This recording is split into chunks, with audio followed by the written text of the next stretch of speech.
Assalamualaikum warahmatullahi wabarakatuh, Mas. Selamat pagi. Kali ini saya akan membahas moto koperasi simpan pinjam harian untuk saudara-saudara yang mau memulai usahanya. Yang pertama,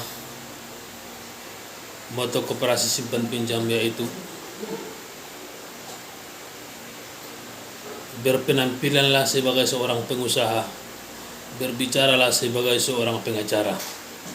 Yang artinya, kenapa kita harus berpenampilan sebagai seorang pengusaha? Kadang-kadang teman-teman atau saudaraku, kita kerja di lapangan pasti identik dengan menawarkan atau mencari nasabah. Di saat kita menawarkan, kalau nasabah tersebut melihat kita tidak rapi, kadang-kadang nasabah tersebut tidak terkesima atau cuek terhadap kita. Kemungkinan besar teman-teman nasabah tersebut nggak mau kita tawarkan duit. Dan keduanya, kalau kita rapi dan sopan, kemungkinan besar nasabah tersebut akan mau menjadi nasabah atau konsumen kita.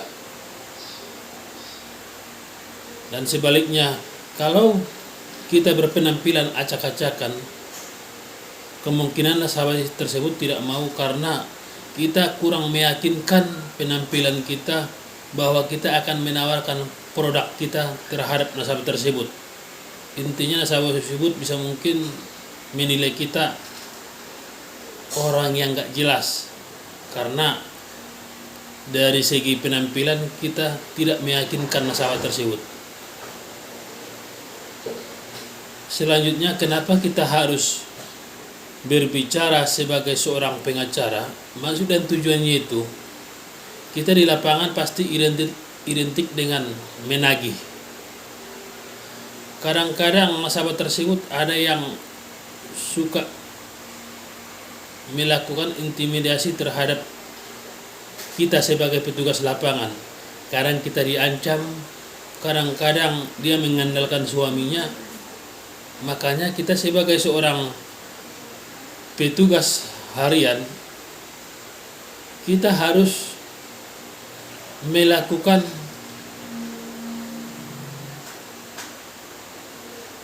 omongan atau intimidasi terhadap nasabah tersebut. Seperti contohnya, kadang-kadang nasabah tersebut mengatakan ke kita, "Om, kalau rewel lagi di sini, Om akan saya gebukin." Kita sebagai tukang tagih, kita harus menjawabnya dan melakukan penegakan terhadap nasabah tersebut dengan cara, jangankan Bapak pukul, lecet sedikit aja muka saya jamin Bapak masuk kantor polisi sekeluarga. Karena sesudah saya visum, yang jelas Bapak pasti masuk ke kantor polisi. Dan keduanya, kadang-kadang nasabah tersebut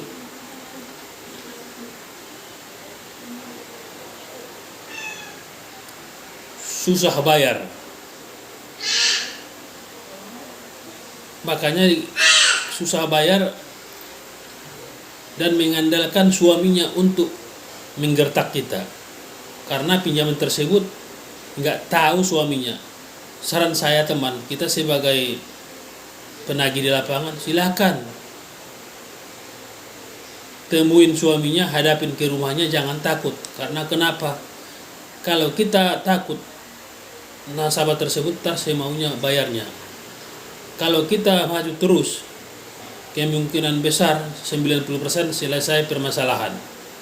Paling setidaknya kita argumen dengan suaminya, dengan catatan kita tetap sopan dan kita tetap melakukan omongan ke suaminya bahwa pinjaman tersebut dilakukan ibunya terhadap kita atas perintah bapak tersebut. Apabila bapak tersebut menanyakan ke istrinya bahwa pinjaman tersebut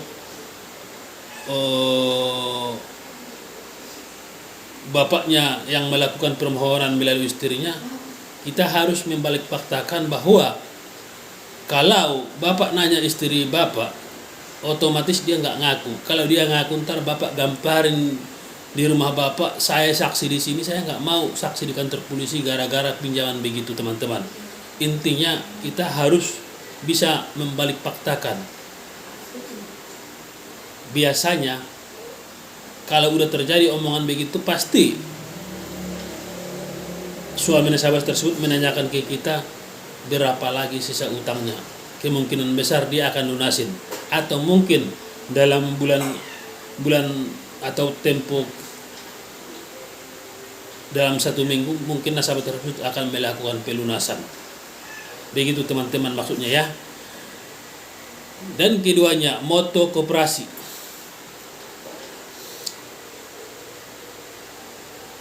Pinjaman sekecil-kecilnya dengan nasabah sebanyak-banyaknya.